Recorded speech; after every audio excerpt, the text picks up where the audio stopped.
Marvel Snap has a lot of problems and a lot of good stuff about it too. You guys have hot takes about both. Let's take a look at the hottest of the hot takes from my audience. A couple of these doubled up, so we're going to take a look at two of them at the same time because they present opposite sides of the same argument.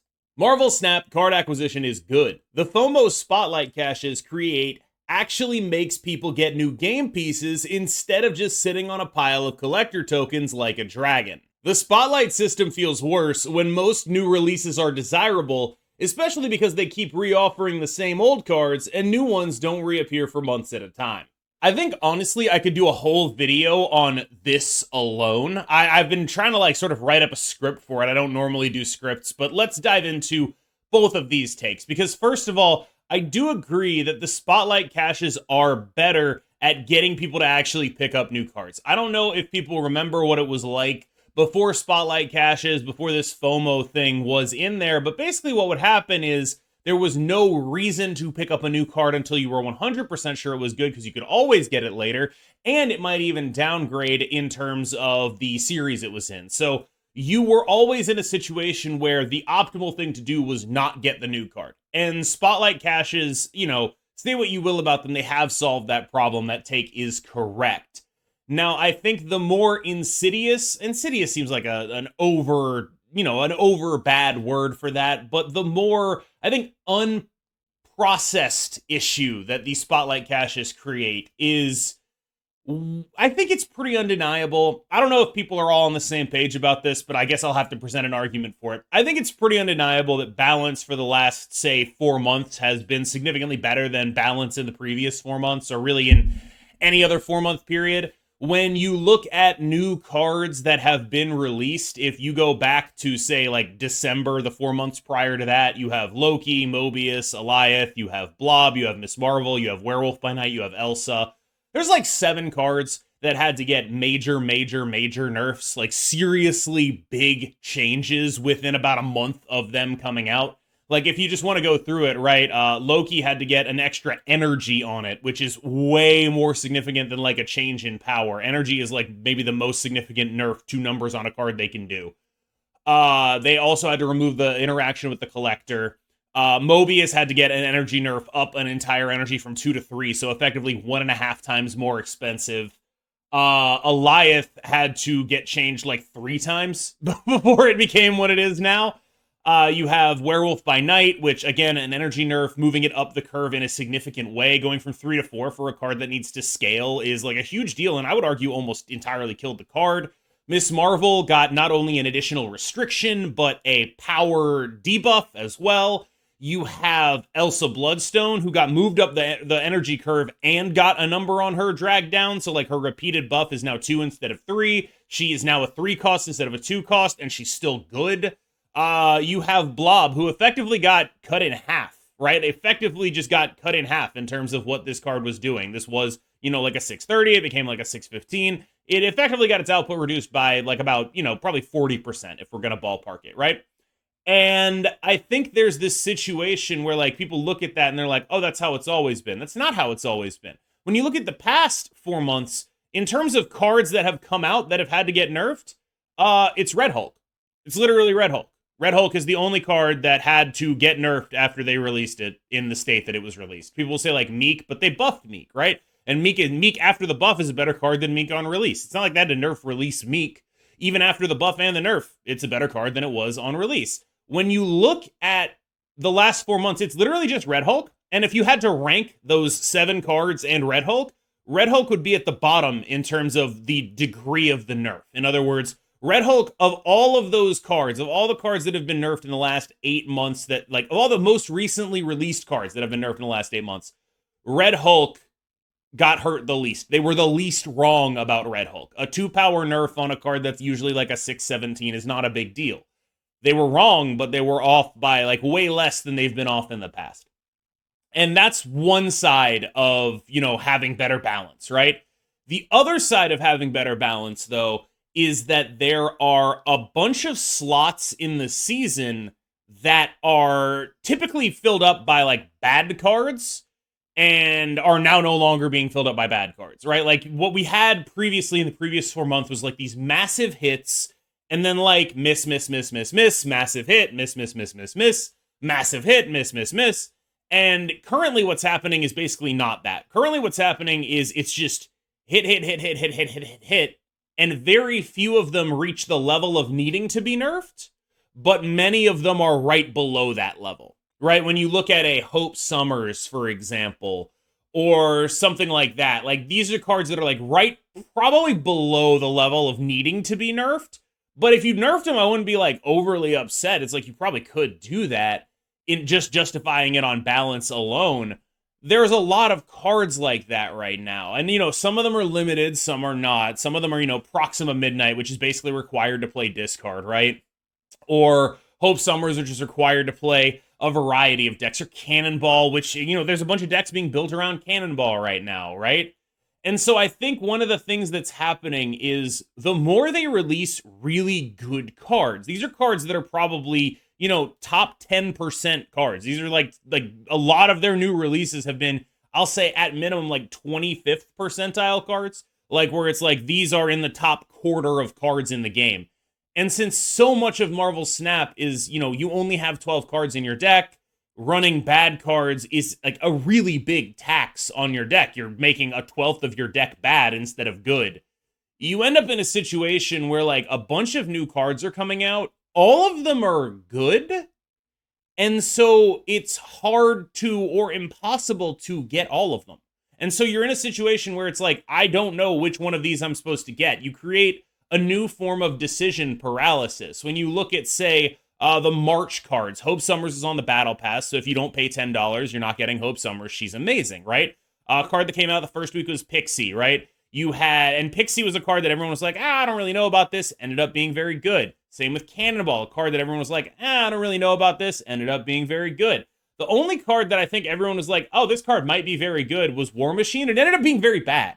And so when you look back at that month between Pixie and Mockingbird and Cannonball and Hope Summers, 4 of the 5 cards that came out are meta-defining. Straight up. 4 of those 5 cards are just like really incredibly good cards. And if you are someone who is playing on a budget, you only get 1.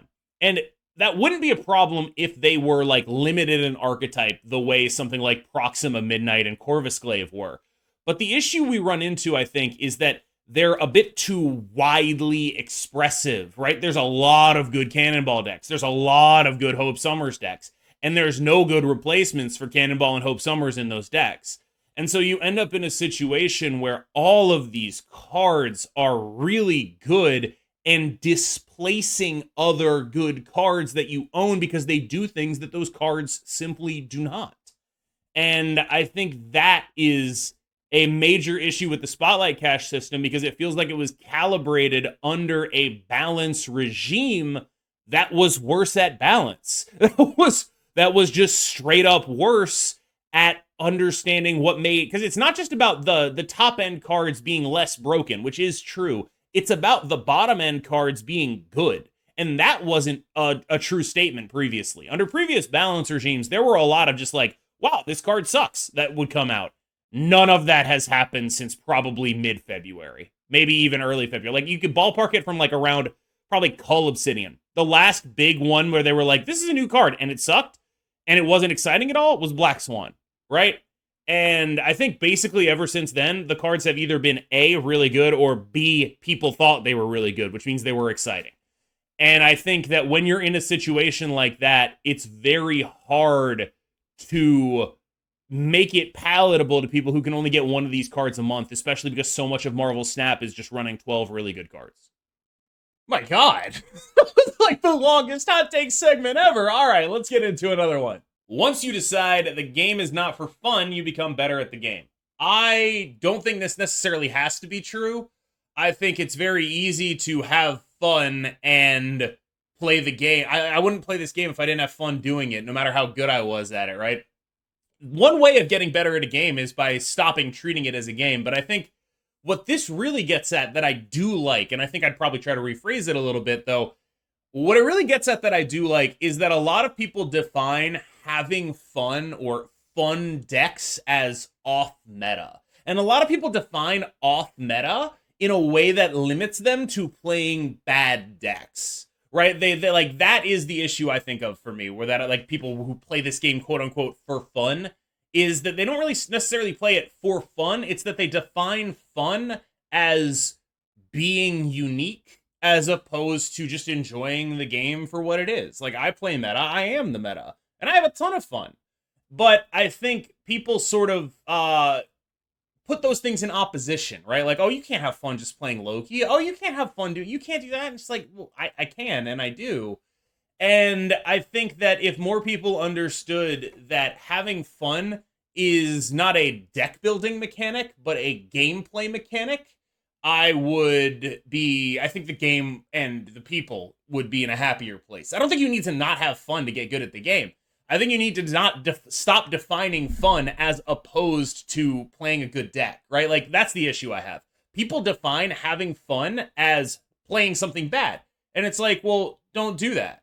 The part I really dislike about Marvel Snap are the loud sounds and flashes when you escape or lose. It seems they did this on purpose, just like the red screen that reminded you lost on a conquest, to psychologically make losing feel personal so that people get invested. I think that's actually just undeniably true. Yeah, I think that is actually 100% exactly the purpose of this stuff. Not all investment in a game comes from good feelings. A lot of investment in a game comes from bad feelings, and that means they do need to put stuff like that in there to make you feel that, I think. I also agree with you, though. I don't like it. It was one of my big complaints about Hearthstone, because, like, you know, in Hearthstone, you'd win, everything would cheer, you'd lose, and everyone would be sad. And it was like that really did, like, emotionally impact me on a way that I didn't expect it to emotionally impact me. It was hard to remove myself from that. And I think there's some of that too, to like when your rank goes up, your rank goes down, you feel yourself losing something, a piece of like whatever, I think a lot of people sort of, not to like a huge degree, but like define themselves by like, oh, I am this at the game, right? Like, oh, I'm an infinite player, right? And so when they like see that not happening, they're like, oh man, that sucks, I feel bad. And I think what the game is counting on is that you feel motivated out of that. And I think it is, like, if I had to guess, I would say it's probably good game design in terms of this is a mechanic that, makes the game feel more resonant and real and identify with you. But it does definitely make me feel bad. I totally agree with you. And I do think that is on purpose because feeling bad gets you more invested. They accidentally made a good game. They were trying to just make a Genshin-style mobile gacha game, but because good card game mechanics were all broed new, they ended up with gameplay that belongs in a traditional card game. This totally messed up the monetization plan. I think I would quibble with a couple of the specifics here. I think that the game has succeeded past the degree they expected for it. I think that they definitely did plan to make this a gacha game, and I think we know that, right? Like, we are 100% aware of that because that's what Nexus events were. For those who are unaware, back in the beta, their plan to release new cards was literally just, gacha banners, right?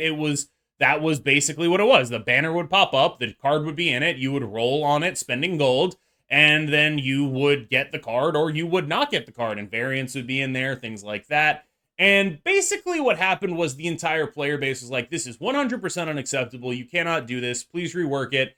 And they did. They did. And I think one of the interesting things about that to me, though, is they still hit their deadline for release, which is why the game released without a way of getting new cards into it in a real sense outside of battle passes, right?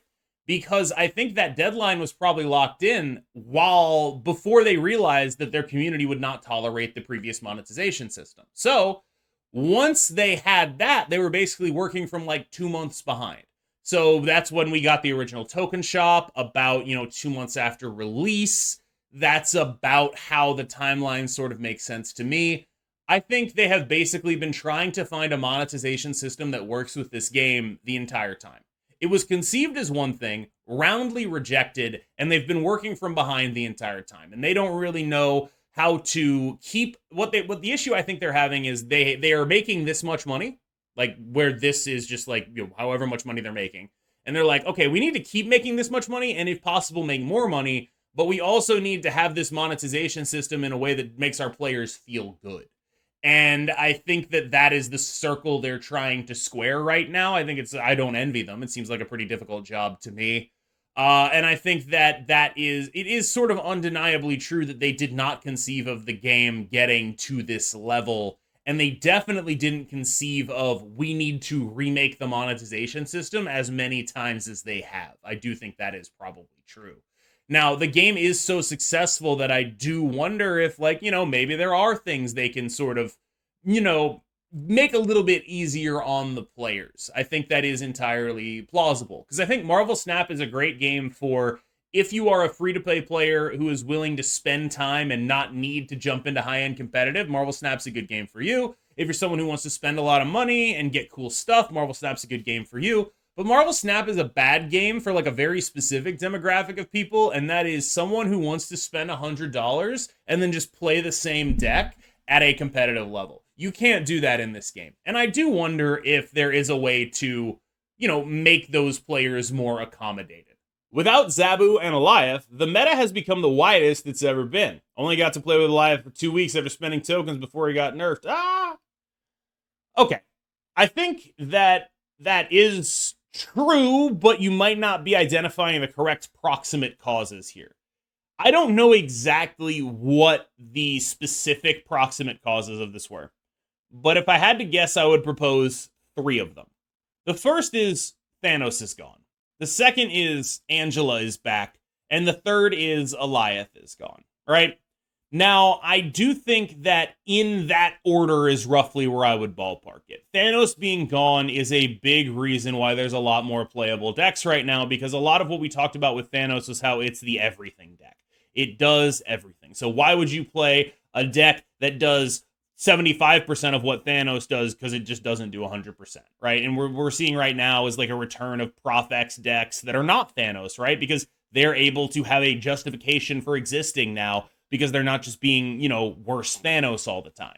And I think there's a lot of decks that you see right now that are playable that could reasonably be described as worse Thanos. And that is a, real dynamic that did exist in the game. So I think that's number 1. Number 2, Angela coming back is an example of how sometimes busted cards make things better. Angela is undeniably a busted card, but the metagame has been awesome since she got back.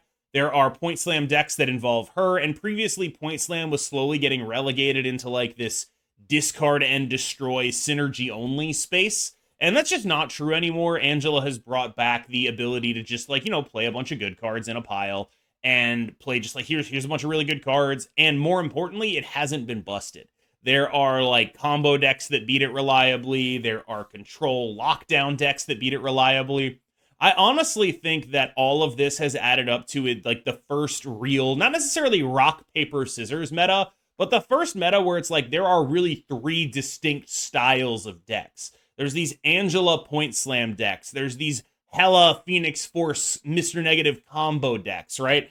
And then there's these lockdown control decks that are using clog things to prevent both of the other 2 decks from succeeding.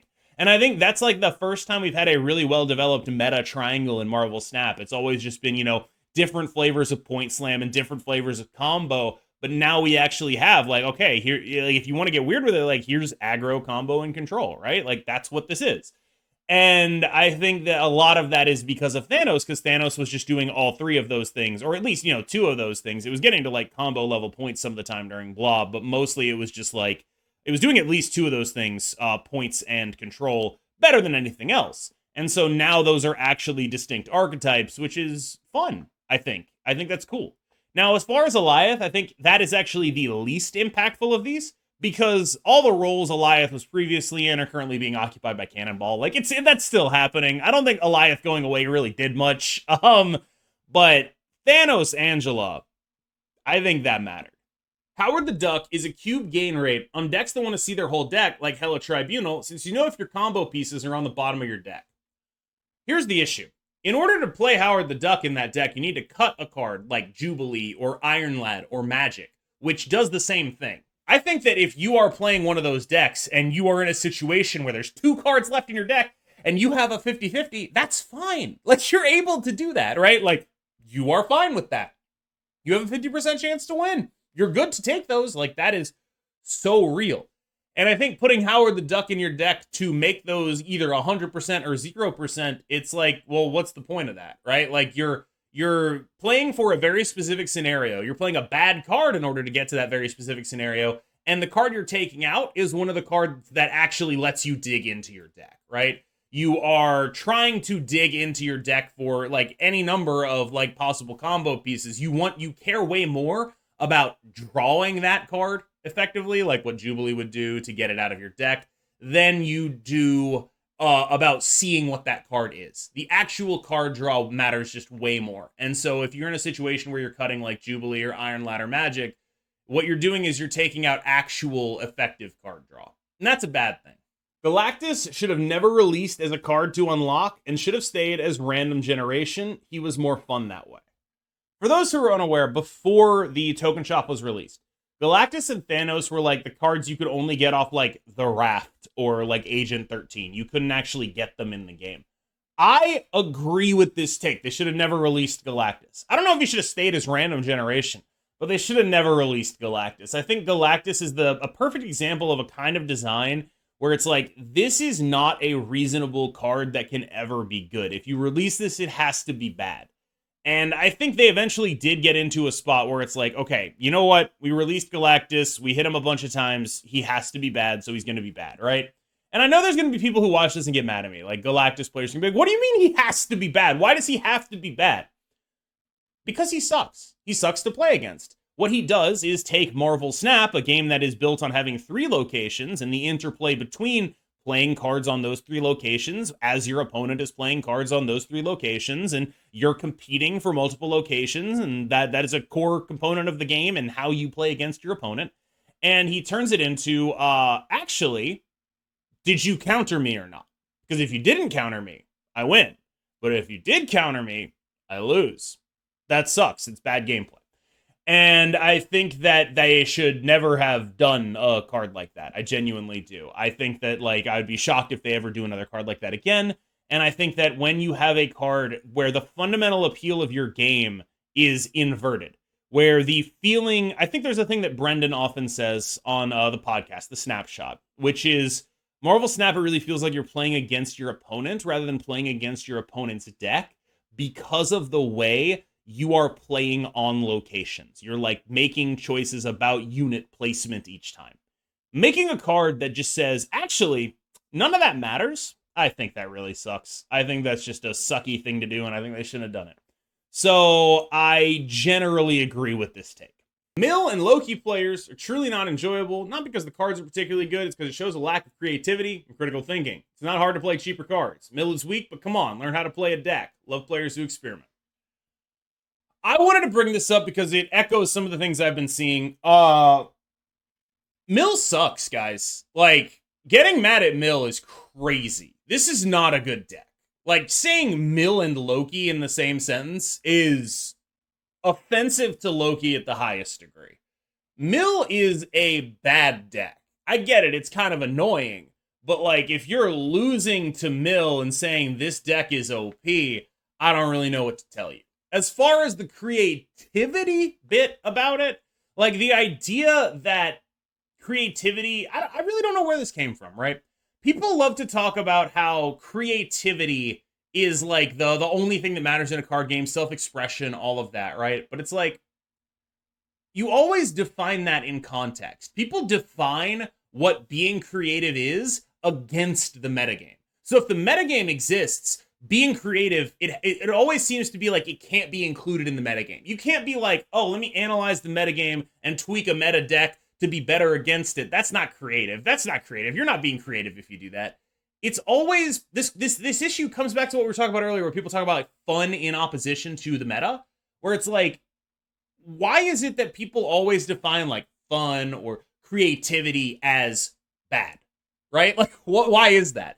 Why does it have to be, why do you have to play a bad deck? Why do you have to play a bad deck if you want to be fun or creative? Because people look at the meta and like, they're like, oh, that video was in, that deck was in KM Best's video. It can't be fun. It's a meta deck. Meta decks aren't fun. And if you define all good decks as not fun, and then you only play bad decks, and then you get mad at people playing good decks, I just feel like you've created an impossible situation for yourself.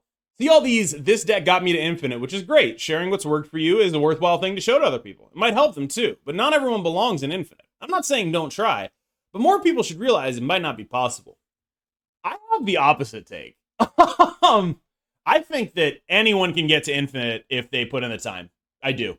It's probably the easiest of all of the card games I've played to get to the prestige rank, like Hearthstone Legend or, Mythic and Magic Arena. I think it's probably the easiest to get to infinite. And I don't mean to say that to make people who can't get to infinite feel bad, because it's also fundamentally an issue of time, right? You have to spend time doing it. You're not just going to do it. Like, it's still difficult, right? Like, you still have to play a lot of games with a good win rate, right? You can't just be an idiot and just, waltz right in. But what I will say is, I see a lot of posts that are like, this deck got me to infinite rank 70,000, right? And I actually get nothing out of those posts. That tells me nothing. I can't interpret anything from that, right? Where it's like, I think one of the difficult things for me is that because getting infinite is such a relatively achievable thing, whenever I see someone be like, oh, I got infinite, and it's like, okay, but I don't really know how seriously that means I should take the deck you're playing, right? Because I genuinely do think, like, I think, you can get infinite with pretty much anything. Most people can get infinite if they put the time in. And because of that, I actually think that those posts are a little less useful than most, actually, because I guess have to sort of weigh the fact that I believe infinite is like fairly reasonably achievable with most decks against the fact that, like, someone was like, yo, this is the deck that got me to infinite. And I kind of wonder some of the times, like, maybe it's not the deck, maybe you're just a pretty okay player, right?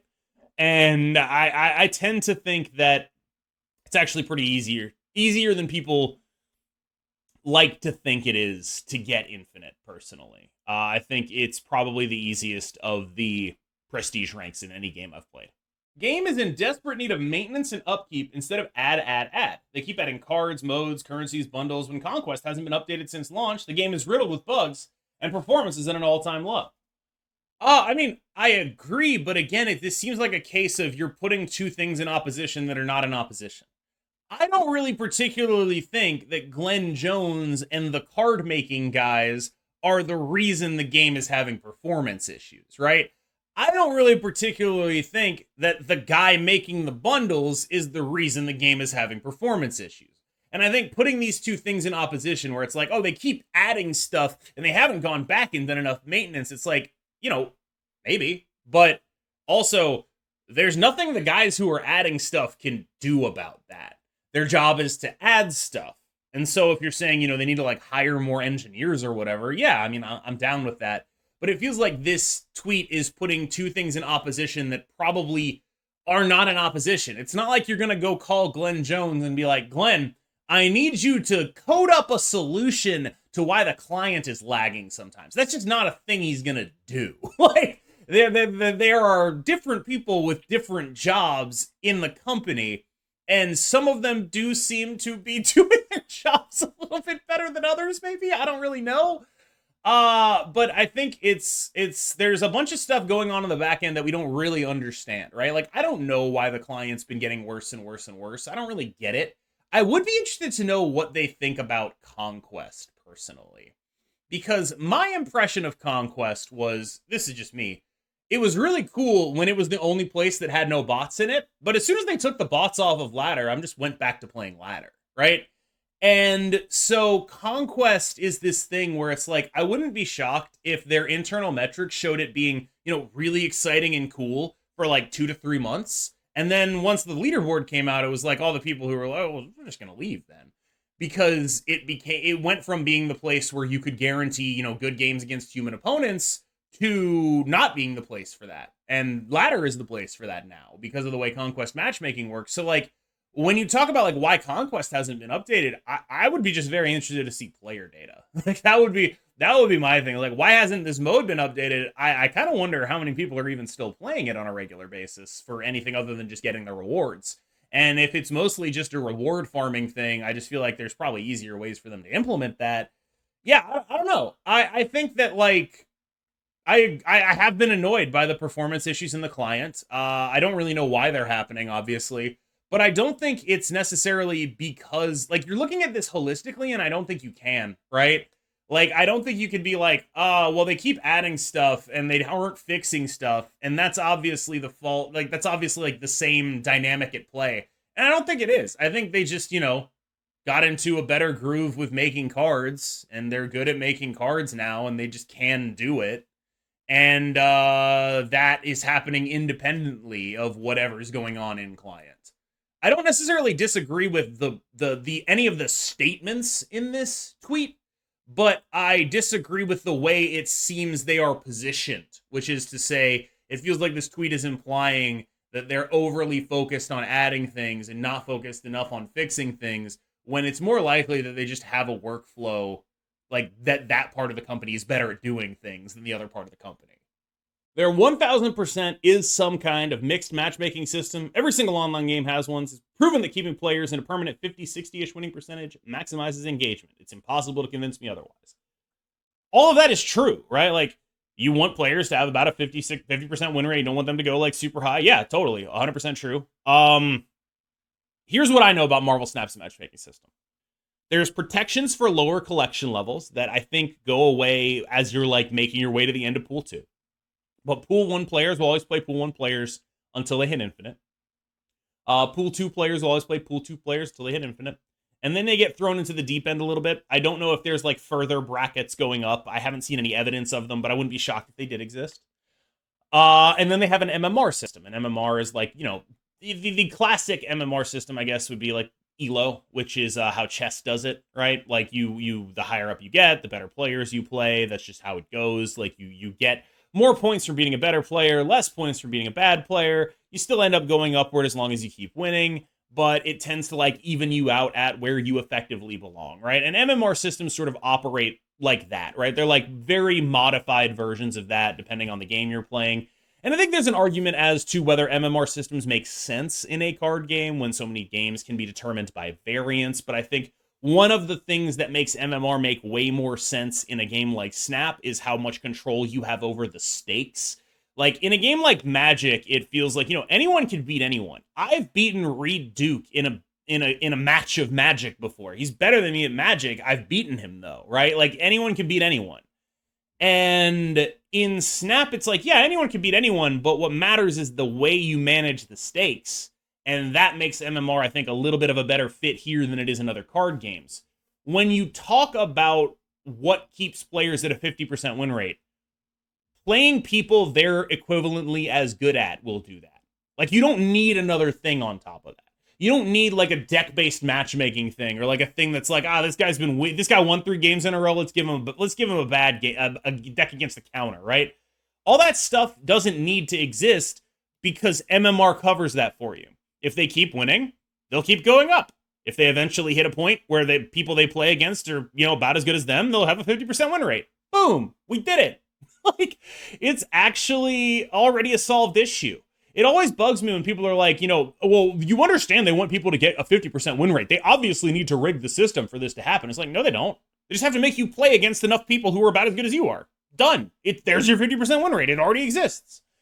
And yeah, that's pretty much where I'm at with it. It's like, oh yeah, that's how they do it. And it feels like it would be very stupid in a 2-player card game, because I know this stuff gets weirder in like games where there's like, like 10 players on a team, 5 players on a team, each of them has a different MMR, and you have to like figure out what fair teams are, all of that stuff, like League of Legends, weird, like Halo, weird. Like, I totally get that. Very odd.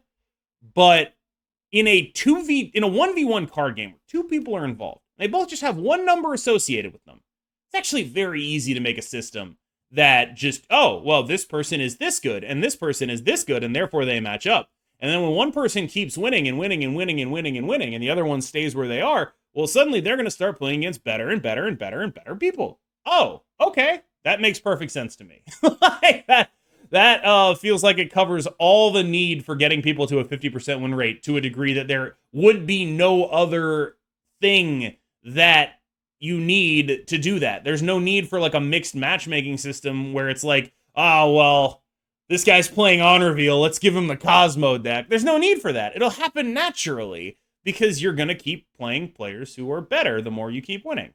All right, y'all. Longest ever episode of Hot Takes. I hope you enjoyed it. I've been wanting to see what happens if I just make these videos longer and just like answer questions that are like things I've already spent a lot of time thinking about. At least two of the questions in this video I think could have been their own video. Let me know what you think about it. I'm really interested to find out. This feels like I just did a solo podcast. That's actually crazy.